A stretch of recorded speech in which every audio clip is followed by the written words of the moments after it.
Hi guys, welcome back to Coldborough Park Farm, where, out of character very quickly, I have caught up, I think, to where I was. I'm not 100% sure, but we got the seed trader, got the seeds thing, the seed master emptied out, and I'm back in positive monies, I believe. I did take out a loan at one point to get the seed trade. I got rid of it. Okay, so I suppose it's time to just go straight back into character. Oh, also I got I believe I mentioned this already, I got a subsoiler working, so I don't have any kind of wheel lanes mod running anymore. Because that's the entire reason I had a wheel lanes mod running in the first place, is because I didn't have a subsoiler. Now that I do, don't need it. So, back into character I go. So,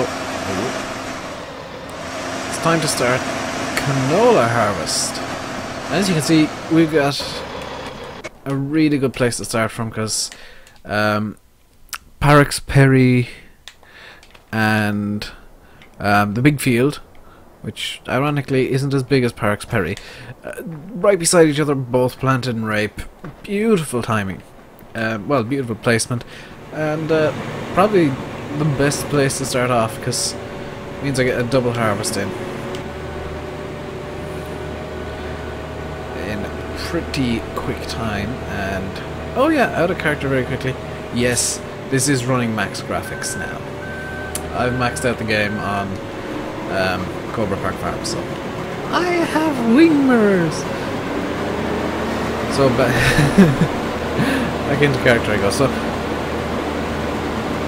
rape is actually really nice to harvest. The yield, never really too great, unfortunately. But the thing about it is, because the yield isn't great, the merchants, they're willing to pay a bit of a premium for oilseed rape. I mean, they're really willing to pay a bit of a premium, because there's not much that you can get off a field. I mean, look at my, look at my grain tank counter. It's going up quite slowly. It's not just shooting up like it was with the wheat or the barley, so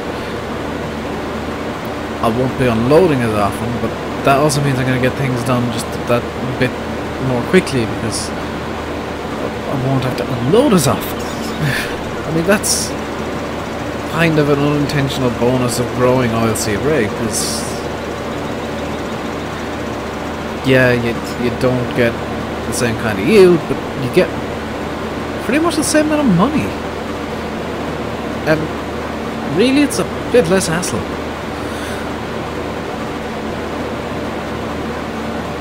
So the guys over at the bank, they actually, I'm going to just switch on cruise control for a minute, actually provided me with a little spreadsheet here telling me the prices of all the fields and how big they are.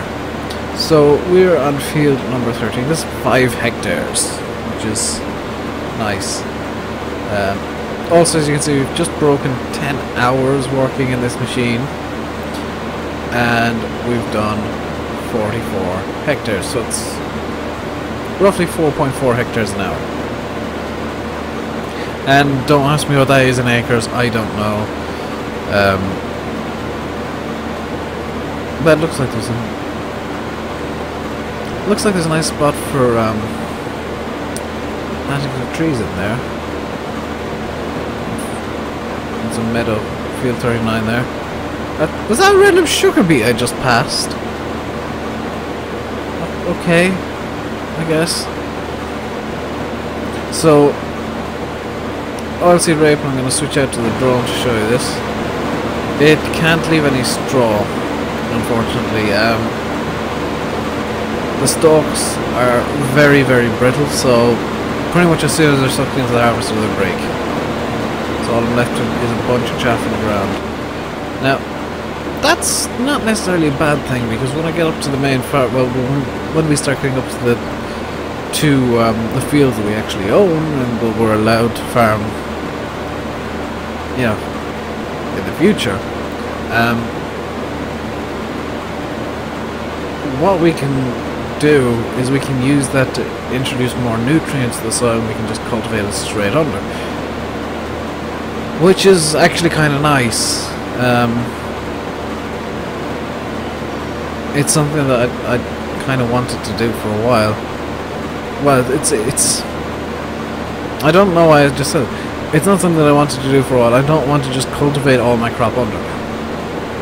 It's nice to be able to have a way of getting the crop to help you with the next crop, is what I'm trying to say.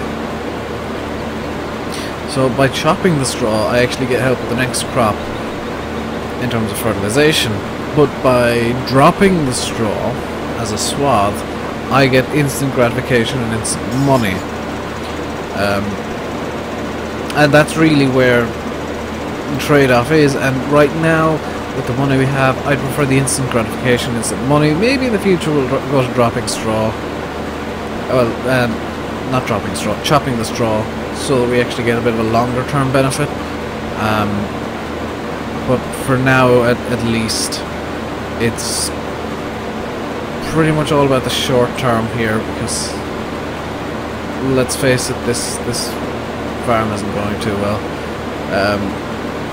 It's struggling for money big time. I know we got a lot of crop in stock. We got about, I don't know how much it is. Let's have a look. Like a little worksheet I have here, and it should. Oh no, it's this one. But yeah, we got about 600,000 worth of stock, which is nice.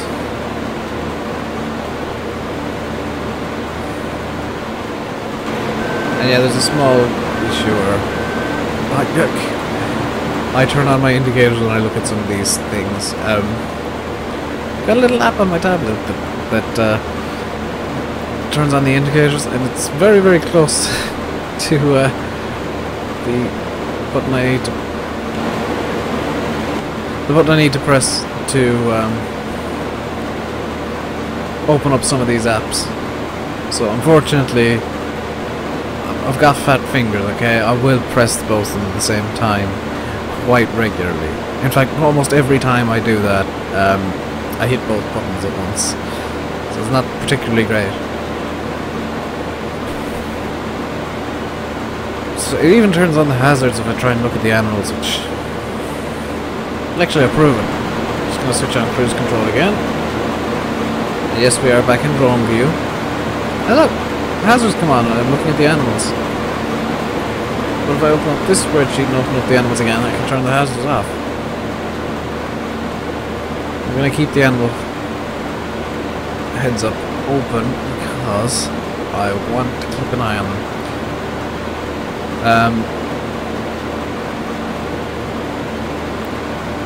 Out of character, I can't remember if I got a trophy hopper or not before. Honestly, all I could remember getting was the seed trailer overloader thingy, so I didn't get a trophy hopper. I will be getting one, just not now.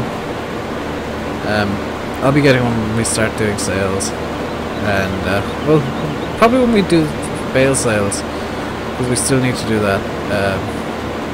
So yeah, so if I got one before, ignore it. It doesn't actually exist. So almost full for the first time of canola, which kind of shows why I was leaving this to last. It's kind of the instant gratification. It's the easiest harvest to do, so I thought I'd leave that to last to kind of reward myself. Also, some of the fields for canola are a bit oddly shaped, so just couldn't be bothered until now. I wanted to leave the oddly shaped fields as long as possible, okay? Don't sue me. Don't actually sue me. It's not an open invitation. So I got the Lamborghini parked up over there by the sheds, by the potato sugar beet storage, which we still own, by the way. We can still use that once we get potatoes and sugar beets. the last guy, I have no idea where we put it there, but we don't have any permissions to move it, so we're stuck with it in the weird and awkward position it's in. Is there a small field near here that I could use for potatoes, sugar beets? Not really. Yes, I was thinking about getting a new field, but that's just... I'm not buying a huge field. I mean, the ones we have are big enough. I might get Deans for the sake of, you know, having a small field where you can grow sugar beets or something, but I mean, looking at it, we've got Little Meadow and Hop Yard. They're both reasonably good sized fields for growing potatoes or sugar beets. How much of it? Actually, I missed it, not much. They're both reasonably sized fields for growing potatoes or sugar beets, and realistically I'm going to grow sugar beets because they, well, the harvesters are more reasonable size than potatoes. If I wanted to grow potatoes, I would need just a massive self-propelled thing, whereas with sugar beets, I only need a small one. I only need to be somewhat efficient. I only need a small trailed one. But potatoes is just insane. The only trailed harvester I can get is 2 rows, which is just the amount of time it would take would completely negate the fact that potatoes are worth a lot.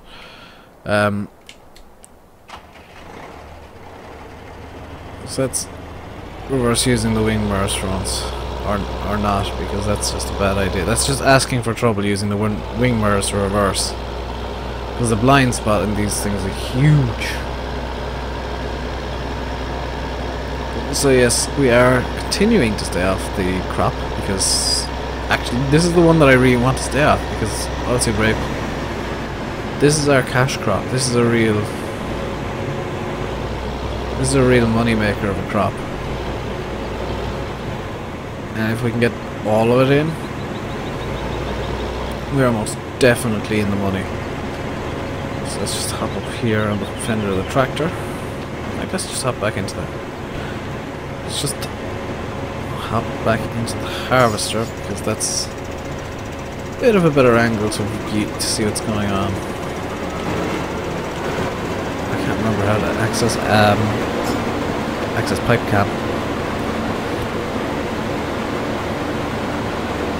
Okay, so we're empty. Let's go again for another better part. It's probably actually going to be 2 rounds of the field this time, and we're going to be increasing very slowly as we go around, because we're chopping because we can't drop straw. We're just going to go around in circles. It's the easiest way of doing this. Yeah, the easiest. Honestly, I find the easiest way to harvest when you're not dropping straw is to just go around in circles, because there's less time spent trying to figure out what way you need to be going. And as you go down the field, the turns actually become a lot easier and a lot quicker. Whereas at the start, they're just pains in the general rear end area.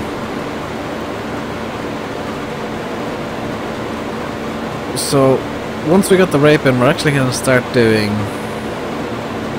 I was going to do silage. I've just remembered we've left straw in the field. We're going to have to bale again, and we're going to do round bales and just use the round bale auto stacker we have, and then we'll move on to silage, where probably get a second baler specifically for silage. I don't want to be mixing up straw and grass and hay or whatever in a single bale. Straw and hay, I don't mind. Straw and grass, not so much, because that would kind of ruin the silage.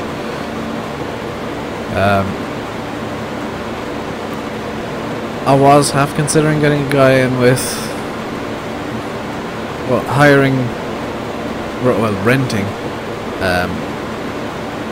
a forage harvester, but I think I'm going to give that a miss for now. I may at some point in the future get a trailed forage harvester. I think there's a Pottinger Mix 6 available somewhere that I might use. But right now I'm going to stick with what we have, the equipment we have, which is going to be baled silage.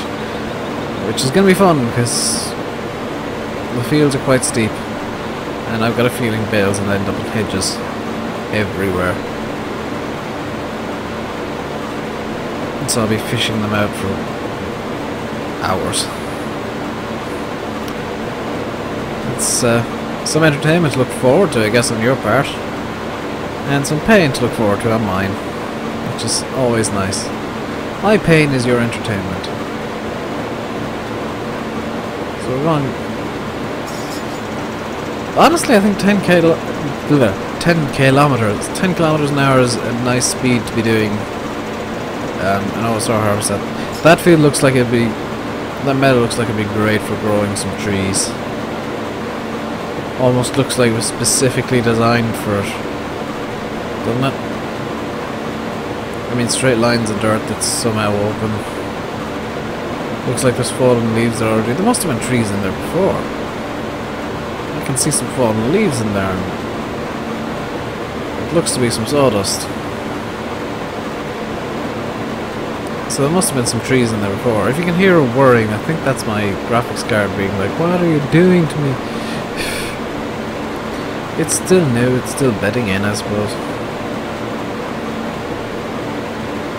But Coldborough Park is actually quite taxing, which is a bit of a criticism on the game, I suppose, because GTA 5 was just as taxing on max settings. This doesn't look as good as GTA 5, and there's... I don't know if you're able to see this massive screen tearing problems. Oh my god, the screen tearing. Oh my god, my voice is going. I'm so glad this is the last video we're recording today.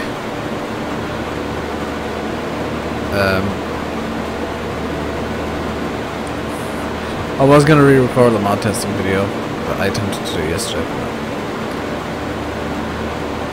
So, basically what we're doing is we're just going to go around the field as much as possible until this is done. I mean, there's not a whole lot I can talk about. Yes, I want to get a trophy hopper still. I might swap out the mowers we have, because we do have butterfly mowers at the moment. I might swap them out before I even start doing silage. This is going to sound weird. I think the mowers we have are a bit too big. They're a bit too big for the size of fields we'll be doing. And honestly, I think they'd look a bit silly on the back of the Lamborghini. Plus, I want to get a slightly less powerful tractor as well to work with. Something probably in the power range of a T6 New Holland. You know, roughly 160 horsepower. I might just get a T6. And that way we'll have a front loader tractor as well as a telehandler. Because right now we're pretty much working only with a telehandler, and that's... It's great, but it's... I kind of prefer to have a tractor that I can use to, you know, stack bales in the field, instead of having to drive the telehandler around the whole time. Like, in an ideal world, I'd have a tractor in the field when I'm doing baling, and that could do the bale... That could actually do the baling, and then stack the bales up on the trailer, and then have, we'll say, the Lamborghini drive the trailer around. Unload them in the yard with the telehandler, and bring it back to the field. That way I'm only moving one vehicle around, instead of what I was doing last time I did bales, the square bales, which was getting the Lamborghini, running, you know, bringing it to the yard, and then running back to get the telehandler. That was just silly. I'd much prefer to be able to have, like, you know, a tractor in the field somewhere with a front loader arm on it, and a bale spike, so that I can, you know, stack up bales, get them all ready to go, and then put them onto the bale trailer with the tractor. I have the Lamborghini or something, possibly a second New Holland. Honestly, I kind of want to get rid of the Lamborghini.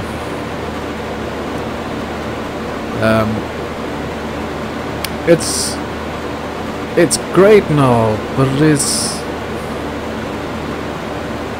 Well, I'm not a Lamborghini fan, is the problem. I mean, yeah, I like Lamborghini cars, but Lamborghini tractors? Sure, it's where Lamborghini started. I mean, for those of you who don't know, Lamborghini didn't always make cars. Lamborghini used to only make tractors and tractor parts. And the reason Lamborghini got into cars, and I'm not actually making this up, the reason Lamborghini started doing cars is because Mr. Lamborghini, whose first name escapes me, owned a Ferrari. Yes, you can see where this is going. He went to Enzo Ferrari, because apparently they were friends, and said, hey, the brakes aren't too great in your cars. I might be able to help. Enzo Ferrari said, no, you're just a tractor maker. What could you possibly know about performance cars? At which point Mr. Lamborghini got really annoyed and said, okay, I'll show you. And set up Lamborghini Automobiles. Yep. Lamborghini, as a car manufacturer, exists because Enzo Ferrari insulted Mr. Lamborghini. I think it was Ferdinand Lamborghini or something like that. And I'm thinking of Porsche. It was Ferdinand Porsche set up Porsche. And yes, a lot of car manufacturers are named after the guy who founded the company. I think Peugeot is another one that's named after the founder. Audi, not so much. Audi is named after Auto Union, which, as far as I'm aware, just was shortened to Audi very popularly. It was a union, Auto Union, or Auto Union, whichever one you want. In German it will be Auto Union. It was a union of 4 different car manufacturers, which each brought a ring to the logo of Auto Union. Audi. That's why Audi has 4 rings on the on its logo. Volkswagen notoriously was pretty much set up by Hitler. I think it actually was. It was set up. I don't know if it was actually set up by the Nazi Party, or it was set up around that time to be the car of the German people. Which is why it's called Volkswagen, people's car. Yes, I know a lot about cars, and it's amazing some of the backstories behind big companies like Volkswagen, which is essentially thanks to Hitler, pretty much. And the Volkswagen Beetle, that became really popular and so iconic because of one specific incident. I think it was Bremen or Berlin, or somewhere in Germany, but I can't quite remember where it was. It was bombed flat when, you know, the Allies started invading. But throughout the streets, there was one car specifically that just...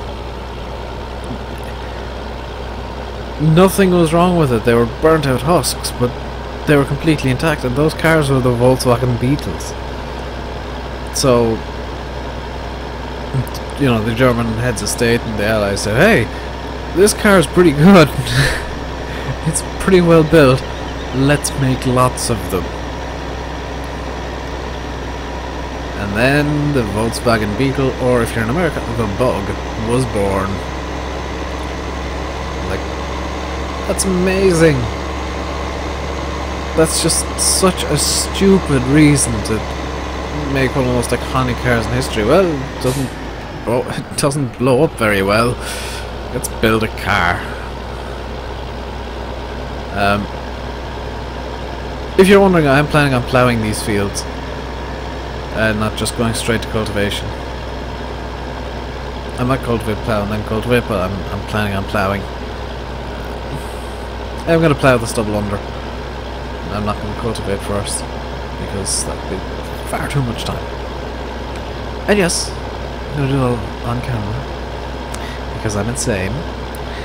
And so far honestly there hasn't been any off-camera work except me catching up when I forgot to back up my save correctly. That's it. That's the sum total of all the off-camera work I've done. And of course moving tractors around and vehicles around to set them up for the next episode, that's done off-camera as well. And this arguably, if we want to be a bit of a dick about it, arguably cheaty. So I just realised that baler needs to be cleaned. I'm just looking at it now and there's dust and dirt all over it. I may clean that. This trailer needs to be cleaned once the harvest is done. Yep.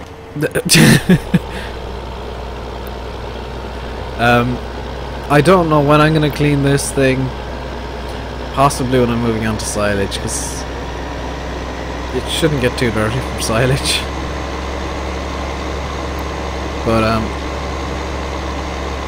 I'm probably going to clean it after after the rape harvest, just to give all my machines a bit of a celebratory wash to reward them for making it through a harvest. I just realised I don't have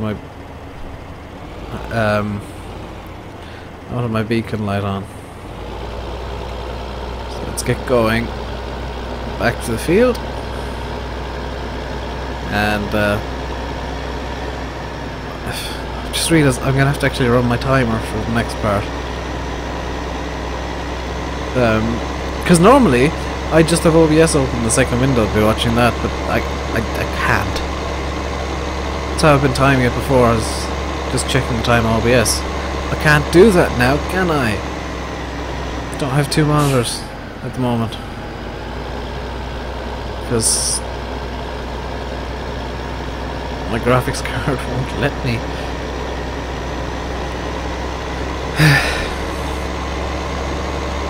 Oh well. I'll live.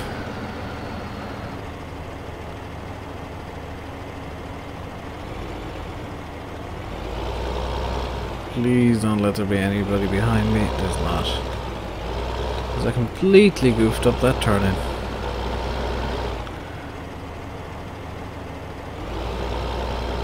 There we go. So I think I'm gonna leave you guys here. I'm gonna pretty much toggle recording. Just make sure everything's working correctly. Damn, I hope it is. So I've been Rainbow Dave. You've been watching Farming Simulator 15 on Coldborough Park Farm.